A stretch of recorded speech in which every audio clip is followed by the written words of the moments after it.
Let's speak now to Saudi Arabia's ambassador to the UK, His Royal Highness Prince Khalid bin Bandar Al Saud, who's at the Labour Party conference in Liverpool. Thank you very much for being with us. And first of all, I wonder, tell us more about the role that Saudi Arabia played in this release of British prisoners and others held by Russian proxy forces. How did Saudi Arabia get involved?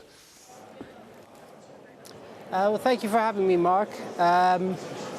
So His Royal Highness the Crown Prince, from the very start of the conflict, offered to provide whatever help he could to bring the conflict to an end.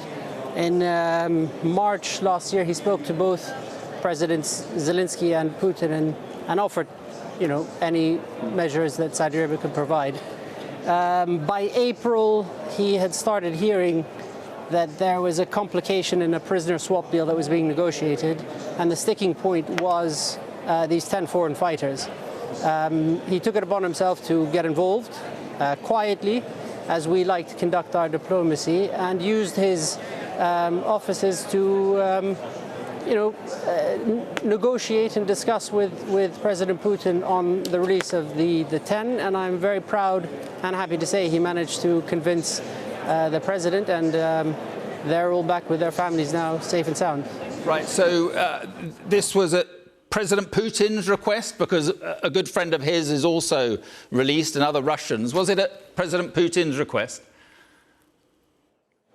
No, not at all. The wider discussions that were happening with other countries and other leaders around the world, principally in Turkey, were happening concurrently. His Royal Highness got involved himself. He believed it was the right thing to do. It's a good humanitarian cause. He'd had discussions with various world leaders who had prisoners in Russia, and thought he would see what he could do to help. OK, now, Crown Prince, as you say, got involved, and the prisoners are clearly very grateful. Do you think it helps to rebuild relations with the West after the Khashoggi killing, the murder of which the Saudi government was implicated in? Was that part of this? Not directly, no. I genuinely think the Crown Prince saw the opportunity to do the right thing. Nothing more, nothing less. And he saw, we conduct our diplomacy quite often in a quiet way. We don't always have to be seen to be doing the right thing. We just do the right thing when we see there's an opportunity to do so. And I think this is a good example of that. It's also a good example of us doing what we can for our friends around the world. Right. Our alliance with the UK goes back 100 years, so there's nothing more than that, I would say. But it does provide an example of where we can play a huge role and a significant role to help things along around the world. Right. Peace and stability is as important for us as anyone else. OK, it also shows a close relationship with Russia, a relationship that seems to have survived the invasion of Ukraine. Does Saudi Arabia condemn that invasion? I mean, you will have seen our voting record at the UN. We don't believe that issues between nations can be solved by infringing upon territorial sovereignty. And that applies to us in our region as it does anywhere else in the world. We would like to see the conflict brought to an end. It affects everyone in the world, not just through energy prices, but the grain and foodstuffs imports from Ukraine and Russia into the Middle East are incredibly significant. So food security is important.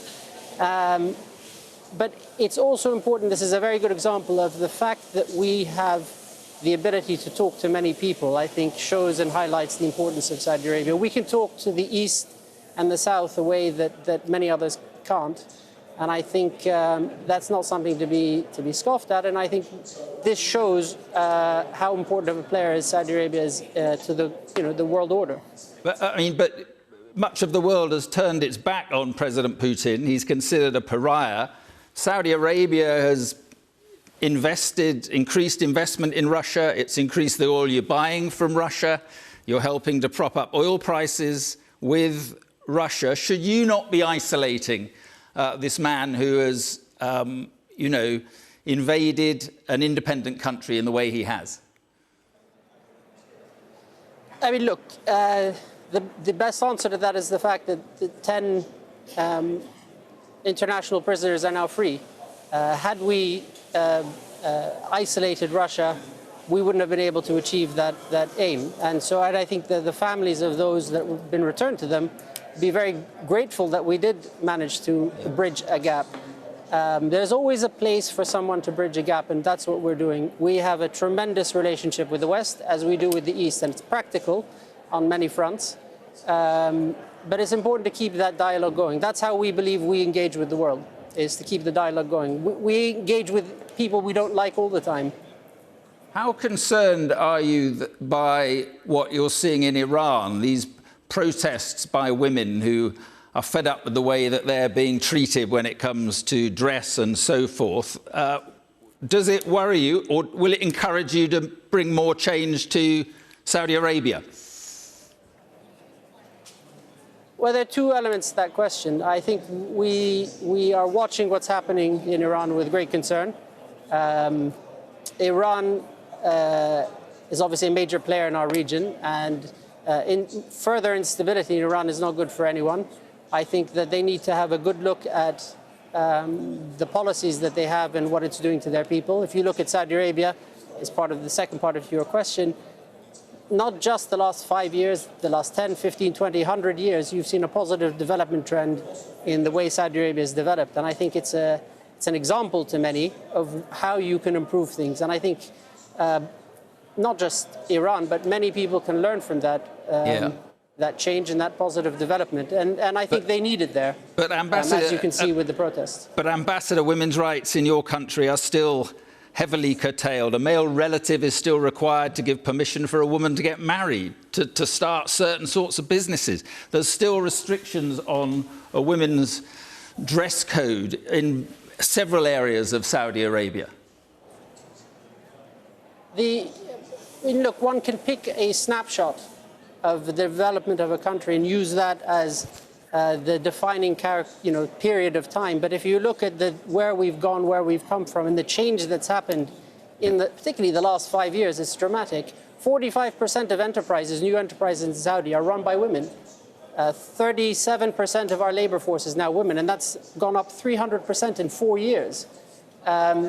The majority of the guardianship system has been eliminated, and so you can't just take a picture and say this is where you are. You have to look at where we're going and where we've been. Yeah, I do. I'd there argue has that been change. we're looking good. There has been change, but many women's rights activists are still obviously in prison. Look, we're running out of time, but I just want to end finally with why the Crown Prince didn't go to the Queen's funeral. Is this a result of these still difficult relations because of what happened to Khashoggi and, you know, the Saudi government's role in that? No, not at all. We had, the funeral was obviously something that happened unexpectedly and last minute, and we couldn't manage to figure out some of the details involved in the trip. The movement of someone who's akin to a head of state is not easy, and there's nothing more to it than that. And there's certainly no problems between travel, and hopefully we'll have a trip soon. And just finally, though, do you accept the damage that has been done to the relationship with this country and other Western countries by the murder of Khashoggi? Yeah, I've said this publicly in the past. What happened in Istanbul is a stain on the reputation of Saudi, not just as a government, but as a country and its people. And I wish it had never happened. But we've done what we can to stop it from happening again. And I think, like I said, it's positive developments in Saudi, and I think that's what we need to focus on.